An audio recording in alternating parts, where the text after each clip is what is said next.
நம்ம எல்லாம் முட்டாளாக நினைத்துக் கொண்டு நமக்கு முன்னாலேயே பல்வேறு கணிப்புகளை வடநாட்டில் இருந்து தொடர்ச்சியாக இங்கே இறக்குமதி செய்து கொண்டிருக்கிறார்கள். இந்த தேர்தல் என்பது பாசிசத்தை ஒழிப்பதற்கான வழியா என்றால் ஆம், பாசிசம் அதிகாரத்தை அடைவதை தடுப்பதற்கு தேர்தலில் நாம் அவர்களை தடுத்து நிறுத்தியாக வேண்டும் என்பது ஒரு வழி. அந்த சாவர்னிட்டியின் மீது சத்தியம் செய்து பதவி பிரமாணம் எடுத்துக்கொண்டு சாவர்னிட்டியின் அதிகாரிகளாக ஸ்டாஃப் ஆஃப் சாவர்னிட்டி என்று முதலமைச்சர்களை உருவாக்குவதற்கு அண்ணா அன்று எழுப்பிய முழக்கம் ஒரு முக்கியமான காரணகர்த்தாவாக இருந்தது. அப்ப அப்படின்னா வெளிநாட்டுக்காரன் காசு வாங்கி கொடுக்கறானா? இல்லையே, உங்கள் அப்பன் வீட்டு காசு, என்ன அப்பன் வீட்டு காசு. நாம் ஹெல்த் அண்ட் எஜுகேஷன் செஸ் என்று ஒவ்வொரு ஆண்டும் ஆயிரக்கணக்கான கோடிகளை கட்டி கொண்டிருக்கிறோம். இந்த வீடியோவை உங்களுக்கு வழங்குபவர்கள் Paces Pay, secure digital payments with multiple features and great success rate. North and the south. பொதுவாக நாம் அனைவருக்கும் இருக்கக்கூடிய மனநிலை என்னவென்றால், தெற்கு வடக்கிற்கு வழிகாட்டி கொண்டிருக்கிறது, தெற்கு தான் வடக்கிற்கு பெரும் வெளிச்சத்தை கொடுத்து கொண்டிருக்கிறது. அந்த வெளிச்சத்தை பின்பற்றி வடக்கு வருவதற்கு மறுக்கிறது. இப்போதுதான் ஒரு சிலர் பேச தொடங்கி இருக்கிறார்கள். அந்த அளவில் மகிழ்ச்சி அடைகிறோம் என்பதுதான் நாம் அனைவரும் கொண்டிருக்கக்கூடிய கருத்து. வடக்கை பற்றி நாம் வைத்திருக்கக்கூடிய புரிதலை நாம் தெளிவுபடுத்தி கொள்ள வேண்டும். வடக்கில் 400 சீட்டுகள் ஜெயிப்பதாக, அதாவது இந்தியா முழுவதும் 400 சீட்டுகள் ஜெயிக்கப் போவதாக மோடி நாடாளுமன்றத்தில் மார்தட்டி பேசிக் கொண்டிருக்கிறார். 370 சீட்டுகள் தனிப்பெரும்பான்மையோடு வெற்றி பெற்று விடுவேன் என்று அறுதியிட்டு கூறுகிறார். அதற்கு ஏற்றார் போல, அதற்கு ஒத்திசைவு தருவார் போல இந்தியாவில் இருக்கக்கூடிய பெரும்பான்மையான, ஏன் அத்தனை வெகுஜன ஊடகங்களும் அதற்கான ஏற்பாடுகளை களத்தில் செய்வதற்கு தகுந்த சில கணிப்புகளை வழங்கி கொண்டே இருக்கிறார்கள். அதனுடைய விமர்சனங்களையும் பார்த்திருக்கிறோம். தமிழ்நாட்டில் 4 சீட்டுகள் பிஜேபி ஜெயிக்க போகிறது. ஆனால் எத்தனை சதவீதம் என்று பார்த்தால் 17%. சரி, முதலிடம் எடுக்க போவோன் அப்போது 20% தான் பெறுவானா என்று எடுத்து பார்த்தால் இல்லை, அவன் 51% பெறுகிறான். 2ஆம் இடத்தில் 17%. தமிழ்நாட்டின் வரலாற்றில் இந்த பாரதூரமான வித்தியாசத்தில் வெற்றி பெற்ற அல்லது 2ஆம் இடம் பெற்ற எந்த கட்சிக்கும் இடையே இவ்வளவு சீட்டுகள் வித்தியாசம் இருக்காது. 51% வாக்குகளை ஒரு கட்சி பெறுகிறது என்றால் அந்த கட்சி கிட்டத்தட்ட அறுதி பெரும்பான்மையோடு வாஷ் அவுட்டாக வெற்றி பெறுகிறது என்பதைத்தான் நாம் கடந்த நாடாளுமன்ற தேர்தல்களில் பார்த்திருக்கிறோம். ஆனால் நம்ம எல்லாம் முட்டாளாக நினைத்துக் கொண்டு நமக்கு முன்னாலேயே பல்வேறு கணிப்புகளை வடநாட்டில் இருந்து தொடர்ச்சியாக இங்கே இறக்குமதி செய்து கொண்டிருக்கிறார்கள். அதை பார்த்து நாம் என்ன புரிதலுக்கு வந்துவிட்டோம் என்றால், அவ்வளவுதான், இனிமேல் வடக்கு முடிவெடுத்து விட்டது, உத்தரப்பிரதேசம் முடிவெடுத்து விட்டது, பீகார் முடிவெடுத்து விட்டது, நிதிஷ் கை கழுவி விட்டார், மம்தா காங்கிரஸோடு கூட்டணி இல்லாமல் தனியாக போராடுவதற்காக நின்று விட்டார், இதுவெல்லாம் எம்மாத்திரம், இது பிஜேபிக்கு முன்னால் எந்த காலத்திலும் எடுபடாது என்று நாமே நமக்குள் புலம்ப தொடங்கிவிட்டோம்.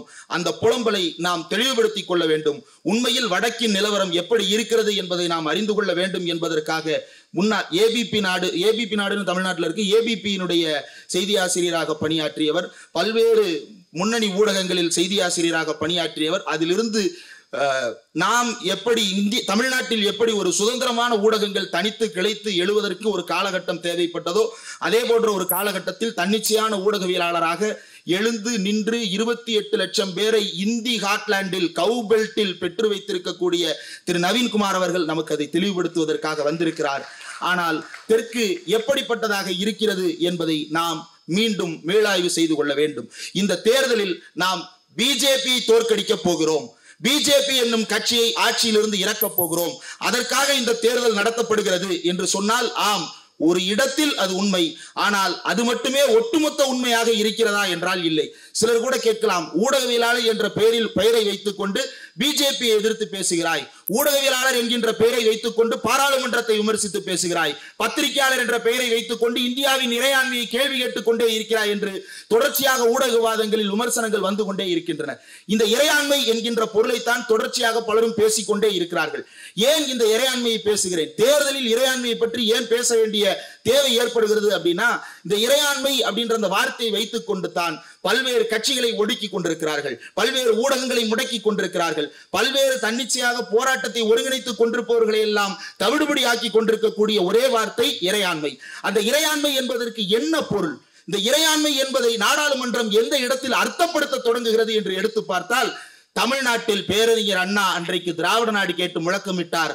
அதனை தடுத்து நிறுத்த வேண்டும் என்பதற்காக பிரிவினை பேசக்கூடாது என்று ரெஸ்ட்ரிக்ஷன் என்கின்ற பெயரில் ப்ரொஹிபிஷன், அதாவது அதற்கான ஒரு தடுப்பை உருவாக்குதல் என்பதை முற்றுமுழுதாக தடுத்து நிறுத்துதல் என்று மாற்றி இதை பற்றி பேசவே கூடாது என்கின்ற சட்ட திருத்தத்தை செய்த போதுதான் நாடாளுமன்றத்தில் இறையாண்மையை பற்றி அதிகமாக பேசியிருக்கிறார்கள். இறையாண்மையை பற்றி கான்ஸ்டிடியூவன்ட் அசம்பிளி பேசினதை விட பார்லிமெண்ட் அந்த காலகட்டத்தில் அதிகமாக பேசுகிறது. அண்ணா இறையாண்மையை இரண்டாக பிரித்து காட்டுகிறார். Political sovereignty rests with the people. அரசியல் இறையாண்மை என்பது மக்கள் மன்றத்தில் இருக்கிறது, மக்கள் மத்தியில் இருக்கிறது. மக்கள் தான் அந்த இறையாண்மையை தீர்மானிக்கிறார்கள், இறையாண்மையை மக்கள் தான் முடிவு செய்து கொண்டிருக்கிறார்கள். ஆனா லீகல் சாவர்னிட்டி இரண்டு கூறுகளாக இருக்கிறது. ஒன்று ஃபெடரல் யூனிட், இன்னொரு கான்ஸ்டிடியூவன்ட் யூனிட்.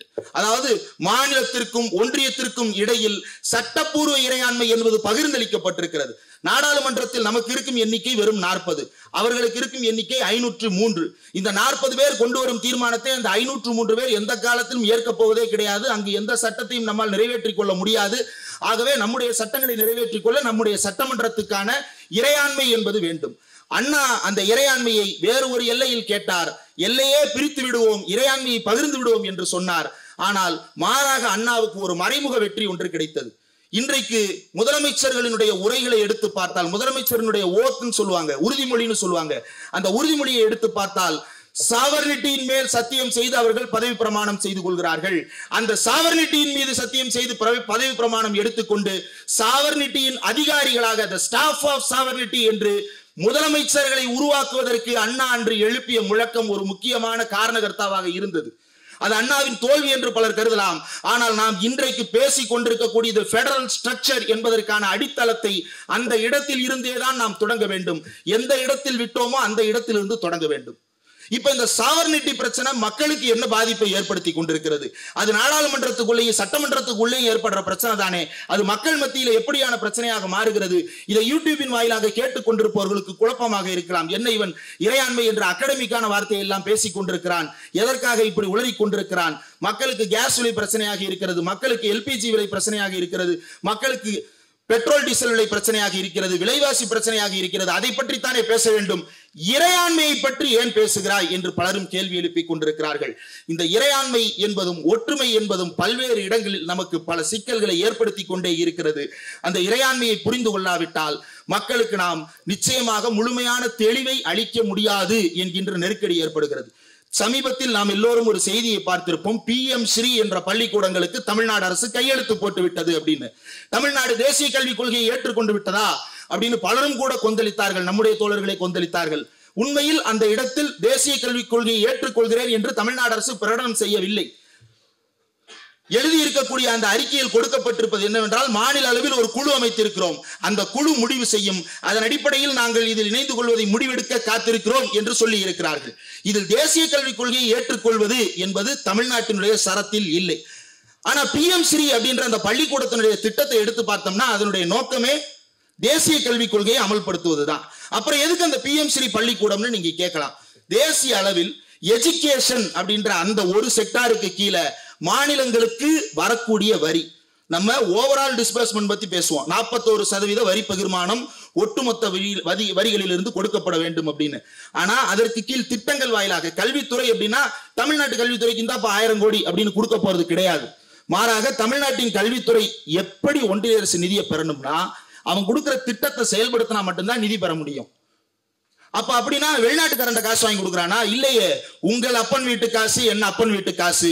நாம் ஹெல்த் அண்ட் எஜுகேஷன் செஸ் என்று ஒவ்வொரு ஆண்டும் ஆயிரக்கணக்கான கோடிகளை கட்டி கொண்டிருக்கிறோம். அந்த கட்டி கொண்டிருக்கும் கோடிகளை எல்லாம் எப்படி பகிர்ந்தளிக்கிறார்கள் என்றால் 3 தான் பிரிச்சு கொடுக்குறாங்க. ஒன்றிய அரசு மாநிலத்துக்கு 3 திட்டத்துல தான் பிரிச்சு கொடுக்குது கல்விக்கு. ஒன்னு PM ஸ்ரீ, இன்னொன்னு சமர சிக்ஷான்ற பேர்ல ஒண்ணு, இன்னொன்னு PM போஷான். போஷான் அப்படின்றது ஊட்டச்சத்து தொடர்பானது. அதுல தேசிய கல்விக் கொள்கையை புகுத்த முடியல. ஆனா மீதி இருக்கக்கூடிய 2 திட்டங்களை நம்ம எடுத்துக்கணும்னா தேசிய கல்விக் கொள்கையை ஏற்றுக்கொண்டால் மட்டும்தான் நாம் PM ஸ்ரீ ஸ்கூலை பெற முடியும், சமர சிக்ஷான்ற அந்த நிதியை பெற முடியும். அப்ப மாநில அரசுடைய இறையாண்மை, நம்முடைய கல்வியை தீர்மானிக்கும் அதிகாரத்தை இந்த மாநில அரசாங்கம் வைத்திருக்கிறது. அதற்குரிய பொருள் என்ன? அர்த்தமற்றதாக மாற்றி விட்டார்கள்.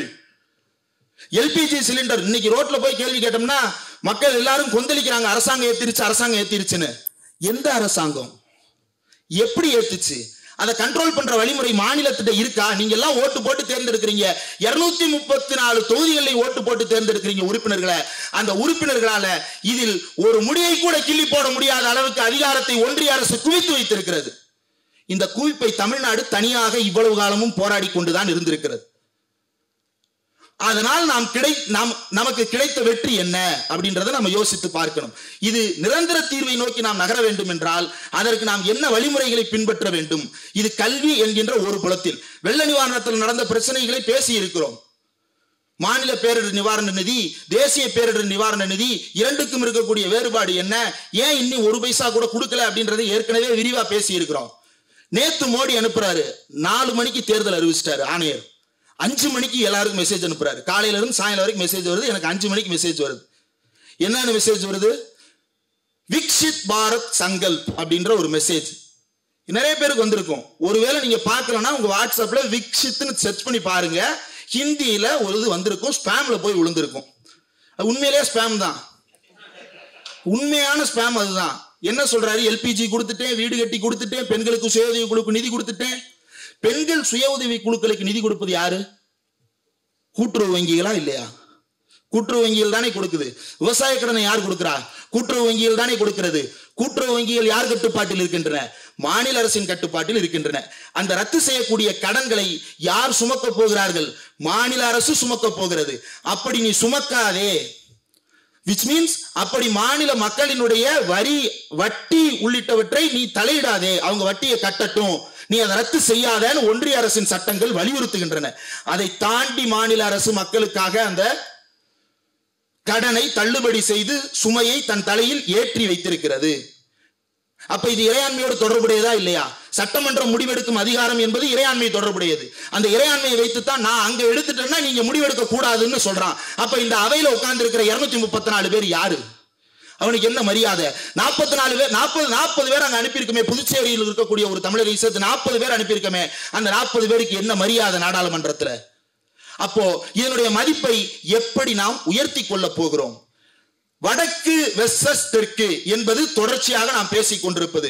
ஆனால் அந்த வடக்கு எந்த வடக்கு? நாம் வெர்சஸ் போட்டு எதிரில் நிற்பாட்டி வைத்திருக்கும் வடக்குக்கு எதிராக இன்றைக்கும் வடநாட்டில் இருக்கும் பகுஜன்கள், தலித்துகளும் பிற்படுத்தப்பட்டோரும் ஒருங்கிணைந்து குரல் கொடுத்துக் கொண்டிருக்கிறார்கள். அப்படி குரல் கொடுத்துக் கொண்டிருப்பவர்களில் ஒருவர் தான் நவீன்குமார். வடநாட்டில் இருக்கும் பகுஜன்களுடைய ஒருவருக்கை உதாரணம் தான் நவீன்குமார். அவர் நம்மோடு வந்து பேசிக் கொண்டிருக்கிறார். இந்த பேச்சின் மூலமாக நாம் சாதிக்க விரும்புவது என்ன? வடக்கும் தெற்கும் எந்த இடத்தில் சேர வேண்டும்? இந்தியா கூட்டணின்னு ஒரு கூட்டணியை பற்றி பேசுகிறோமே, அந்த கூட்டணியை ஏன் ஆதரிக்கிறோம்? திமுக என்கின்ற ஒரு கட்சியோ அல்லது தமிழ்நாட்டிலிருந்து ஏதோ ஒரு கட்சியையோ நாம் தேர்ந்தெடுத்து அனுப்பிவிட்டால் அங்கு போய் ஒன்றும் செய்ய முடியாது. ஒரு கூட்டணியை அங்கு உருவாக்க வேண்டும். கூட்டணி தேர்தலில் மட்டுமல்ல, கூட்டணி என்பது ஆட்சி நடத்துவதிலும் வேண்டும் என்பதுதான் நம்முடைய கோரிக்கை. அதன் அடிப்படையில் தான் இந்தியா கூட்டணி என்கின்ற ஒரு கருத்தை வலுப்பெற செய்வதற்காக பலரும் இங்கே வேலை செய்து கொண்டிருக்கிறார்கள். ஆமாவா இல்லையா? 40 பேர்னால செய்ய முடியாதுன்றதுனாலதான் இந்தியா என்கின்ற ஒட்டு மொத்தத்தையும் நாம் இழுத்து வைத்து பேசிக் கொண்டிருக்க வேண்டிய தேவை ஏற்பட்டிருக்கிறது. அந்த தேவையை நாம் பூர்த்தி செய்ய வேண்டும் என்றால் அரசியல் ரீதியிலான ஒற்றுமையாக மட்டுமல்லாமல் களத்திலும் அந்த ஒற்றுமையை நாம் காண்பித்து ஆக வேண்டும். பேரறிஞர் அண்ணா அழகாக ஒரு விஷயத்தை குறிப்பிட்டிருக்கிறார் தன்னுடைய எல்லோரும் இந்நாட்டு மன்னர் என்கின்ற புத்தகத்தில். இந்த புத்தகத்துல அண்ணாவினுடைய கட்டுரை குடியாட்சி கோமான் இணையதளத்தில் இருக்கிறது, எல்லோரும் எடுத்து படிக்கலாம். 10 பக்கம் தான். இங்க இருந்து வீட்டுக்கு நடந்து போற தூரத்துக்குள்ள படிச்சிடலாம்.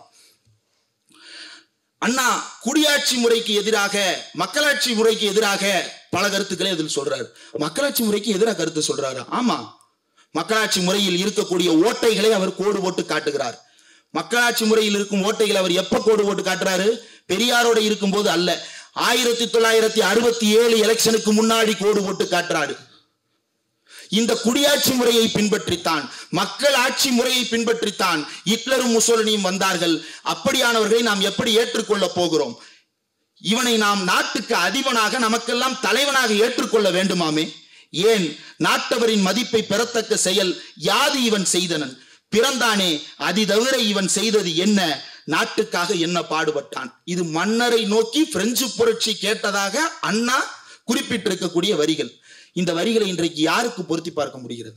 சொல்லும் போதே உங்க மனசுல பல சித்திரங்கள் தோன்றுகிறதே. ஏன்? இந்த குடியாட்சி முறையை பின்பற்றி நம்மை நாமே வதைத்துக் கொண்டிருக்கக்கூடிய கொடுமைக்கு நம்மளை ஆட்படுத்தி இருக்கிறார்கள். என்ன செய்திருக்கிறார்கள்? சமீபத்தில் ஒரு பிரச்சனை, பீகாரில் இருக்கக்கூடிய தொழிலாளர்களை தமிழ்நாடு அடித்து விரட்டி விட்டது, அதனால் இந்தியாவிலிருந்தே தமிழ்நாடு வேறு ஒன்றாக சிந்தித்துக் கொண்டிருக்கிறதுன்னு பேசினான். ஒண்ணு. இரண்டாவது, நேத்து அம்மையார் நிர்மலா சீதாராமன் அவர் எந்த பிரஸ் மீட் கொடுத்தாலும் பொய்யை தவிர வேறு எதையுமே சொல்ல முடியவில்லை. நான் உறுதியாக சொல்கிறேன், அவர் சொல்வது பச்சை பொய். மழை வெள்ளத்தை ஸ்டேட் டிசாஸ்டர் அறிவிக்க சொன்னாரு, அப்படிலாம் முடியாது. அது அவர் வச்சிருக்கிற பேப்பர்லயே தெளிவா எழுதி இருக்கு. ஆனாலும் பொய் சொல்லுவாரு, ஸ்டேட் டிசாஸ்டர் அறிவிச்சுக்கங்கன்னு. நேத்து என்ன பொய் சொல்லி இருக்கிறாரு? கோயிலை இடிக்க சொல்றவங்களுக்கு உங்க ஓட்டா? தமிழ்நாட்டில் யாராவது கோயிலை இடிக்கணும்னு சொன்னானா? எந்த கட்சியாவது சொன்னதா? எந்த இயக்கமாவது சொன்னதா? திக சொன்னதா? அல்லது திராவிடர் கழகமோ, திராவிட முன்னேற்ற கழகமோ, அதிமுகவோ அல்லது வேறு எந்த எம்எல்ஏக்கமாவது கோயிலை இடிக்க வேண்டும் என்று சொன்னார்களா? இல்லை. ஆனா அவன் கோயிலை இடிக்கணும்ன்ற அர்த்தத்துல எதை எடுத்துக்கிறான்னா, நம்ம கோயிலுக்குள்ள அர்ச்சகரா உள்ள போறோம் இல்லையா, அதையே அவன் இடிக்கிறதா எடுத்துக்கிறான். அவன் இடத்தில் நம்முடைய கால்தடம் பதிவதையே அவன் இடிப்புக்கு சமமாக கருதி கொண்டிருக்கிறான் என்பதை தவிர நிர்மலா சீதாராமன் வார்த்தைகள் வேறு என்ன உணர்த்துகின்றன? இதன் மூலமாக அவன் என்ன சொல்ல வருவான்? மோடி பேசிட்டு போனாரு, போன வாரம் பேசிட்டு போனாரு, ராமர் கோயிலுக்கு எதிராக திமுக வெளிநடப்பு செய்தது, இவர்கள் இந்து விரோதிகளாக இருக்கிறார்கள். இந்து விரோதி என்பதை அவர்கள் திமுகவுக்கு அல்ல, திமுகவுக்கு வாக்களித்த அத்தனை தமிழர்களையும் நோக்கித்தான் சொல்லுகிறார்கள். ரோட்டில் போகக்கூடிய பாஜக அது என்னவா மாத்தி பேசுறான்? நீங்க எல்லாம் கோயில் இடிக்கிற கட்சி தானே பேசுறான். ஒரு ஆதாரம் இருக்கிறதா? இல்லையே. ஆனாலும் தொடர்ந்து பொய் செய்திகளை கட்டமைத்து இந்தியாவின் குடியாட்சி முறைக்கும் இந்தியாவின் இறையாண்மைக்கும் திமுக எதிராக இருப்பது போன்ற ஒரு தோற்றத்தை, தமிழர்களே எதிராக இருப்பது போன்ற ஒரு தோற்றத்தை தொடர்ந்து உருவாக்கி கொண்டே இருக்கிறார்கள். நாம் இந்த இடத்தில் விழித்துக் கொண்டு செயல்பட வேண்டியது என்னவென்றால், இந்த பிஜேபி, இந்த சங் பரிவார் எந்த காலத்திலும் நம்மை அரசியல் ரீதியாக வடக்கில் இருப்பவர்களோடு ஒன்று சேர விடாது. பார்லிமெண்டரி டெமோக்ரசி அப்படிப்பட்ட சூட்சமங்களையும் உள்ளே வைத்திருக்கிறது. ஆனால் வடக்கில் இருக்கக்கூடிய மக்களோடு நமக்கு ஏற்படக்கூடிய இணக்கம் எப்படியானதாக இருக்க வேண்டும்? பனியாக்களை விரட்டுவதில் நாம் ஒன்று சேர வேண்டுமா இல்லையா? ஆமாவா இல்லையா? ஆமாவா இல்லையா? பனியாக்களை விரட்டுவதற்கு தமிழ்நாடு தனியாக போராடினால் விரட்டிவிட முடியுமா? அதானியை விரட்டுவதற்கு தமிழ்நாடு தனியாக போராடினால் விரட்டிவிட முடியுமா? அதானியை விரட்டுவதற்கு, அம்பானியை விரட்டுவதற்கு நாம் தனியாக போராடினால் செய்துவிட முடியுமா? ஹார்பரா கொள்ளையடிச்சிட்டு இருக்கானே, அதில் பாதிக்கப்படுவது தமிழர்கள் என்று நாம் பார்க்கிறோம். இந்தியாவில் இருக்கக்கூடிய அத்தனை தொழிலாளர்களும் அதில் பாதிக்கப்பட்டுக் கொண்டே இருக்கிறார்கள் என்பதை நாம் இப்போது பேசாவிட்டால் எப்போதும் நமக்குள் ஒற்றுமை ஏற்படாது. அந்த ஒற்றுமையின்மை என்கின்ற நிலையைத்தான் அவர்கள் விரும்பிக் கொண்டே இருக்கிறார்கள். பிஜேபி அதைத்தான் நம் மத்தியில் பேசிக்கொண்டே இருக்கிறது. இப்போது பேசிக் கொண்டிருக்கக்கூடிய நம்முடைய இந்த காலகட்டம் என்பது மிகவும் கொடூரமான காலகட்டமாக மாறி இருக்கிறது. அறத்தின் பக்கம் நாம நிற்போம். அவனுடைய மதிப்பீடு நம்மளை பத்தி என்ன தெரியுமா? இவன் 6 மணிக்கு மேல சண்டை போட வர மாட்டான், சங்கு ஊதிட்டா சண்டையை நிறுத்திடுவான், முதுகுல குத்த மாட்டான், தவறான வழிகளில் போரில் ஈடுபட மாட்டான். நம்மளை பத்தி எல்லாமே அவனுக்கு நல்லாவே தெரியும். அப்ப நம்ம என்ன செய்ய போகிறோம்? மக்கள் மத்தியில் போய் பிரச்சாரம் செய்ய வேண்டும் என்பதை தவிர இதில் நமக்கு என்ன பாடம் கிடைக்கிறது? தேர்தலில் பாசிசத்தை வீழ்த்திட முடியுமா கேள்வி கேட்கிறாங்க. சிலர் தேர்தல் புறக்கணிப்புன்னு கூட சஜஸ்ட் பண்றாங்க. காலங்காலமா தேர்தல் புறக்கணித்தவர்கள் எல்லாம் இப்போது தேர்தலில் போட்டியிட வேண்டும், தேர்தலில் நாம் ஆதரவு தெரிவிக்க வேண்டும் என்று மாறி இருக்கின்ற சூழ்நிலையில் ஒரு சிலர் திடீரென்று தேர்தலையே புறக்கணிக்க வேண்டும் அப்படின்லாம் சஜஸ்ட் பண்ண ஆரம்பிச்சிருக்கிறாங்க. இந்த தேர்தல் என்பது பாசிசத்தை ஒழிப்பதற்கான வழியா என்றால் ஆம், பாசிசம் அதிகாரத்தை அடைவதை தடுப்பதற்கு தேர்தலில் நாம் அவர்களை தடுத்து நிறுத்தியாக வேண்டும் என்பது ஒரு வழி. அதே நேரத்தில் சமூகத்தில் ஏற்படுத்த வேண்டிய மாற்றங்களை நாம் தொடர்ச்சியாக பேசிக்கொண்டே இருக்க வேண்டும் என்பது இன்னொரு வழி. 2 வழியையும் நாம் தொடர்ச்சியாக செய்திராவிட்டால் அந்த இடத்தில் பிஜேபி கோட்டை கட்டி விடுகிறது. பிஜேபி இப்போது தமிழ்நாட்டிற்குள் புகுந்திருக்கக்கூடிய நிலைமை அல்லது இந்தியாவிற்குள் புகுந்திருக்கக்கூடிய நிலைமை என்னவென்றால், வடக்குக்கும் தெற்குக்கும் இருக்கக்கூடிய வித்தியாசம் என்று அவர்கள் பேசிக் கொண்டிருப்பது எதை என்றால் ஒரே ஒரு அண்டர்லைனிங் ஃபேக்டர் தான்.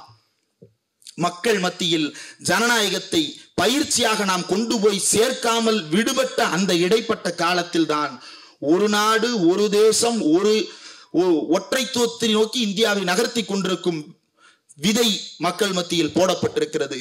அந்த இடம், அந்த வேக்கம், அந்த வெளி களையப்பட வேண்டும், அந்த இடைவெளி நிரப்பப்பட வேண்டும். அந்த இடைவெளி எப்படிப்பட்டதால் நிரப்பப்பட வேண்டும் என்பதை நாம் இப்போது தொடர்ச்சியாக பேச வேண்டிய நிர்பந்தத்திற்கு ஆளாகி இருக்கிறோம். நாடாளுமன்றத்தில் நிறைவேற்றப்படுகின்ற எல்லா சட்டங்களுக்கும் தமிழ்நாடு அமைச்சர் தமிழ்நாட்டினுடைய உறுப்பினர்கள் ஒப்புதல் தந்திருக்கிறார்களா? இல்லை. ஆனால் சட்டம் திணிக்கப்படுகிறது. இது ஒடுக்குமுறை இல்லையா? இது அடிமை முறை இல்லையா? நீ எனக்கு கீழ்ப்பட்டவன், அதனால் நீ இதை ஏற்றுக்கொள்ள வேண்டும் என்கின்ற அடிமைத்தனத்தை நமக்கு பூர்த்தி கொண்டே இருக்கிறார்கள். இதனை நாம் எதிர்க்க வேண்டும் என்றால் அரசியல் அரங்கத்தில் மட்டுமல்ல, மக்கள் அரங்கத்திலும் இதனை பிரச்சாரம் செய்ய வேண்டும், இதனை பேசிக்கொண்டே இருக்க வேண்டும் என்பதுதான். இன்றைக்கு அண்ணாவும் பெரியாரும் இருந்தால் சொல்லி இருப்பார்கள், அம்பேத்கர் இருந்தால் சொல்லி இருப்பார். அம்பேத்கர் அரசியலமைப்பு சட்டத்தை கொளுத்துவேன் என்று சொன்னார்.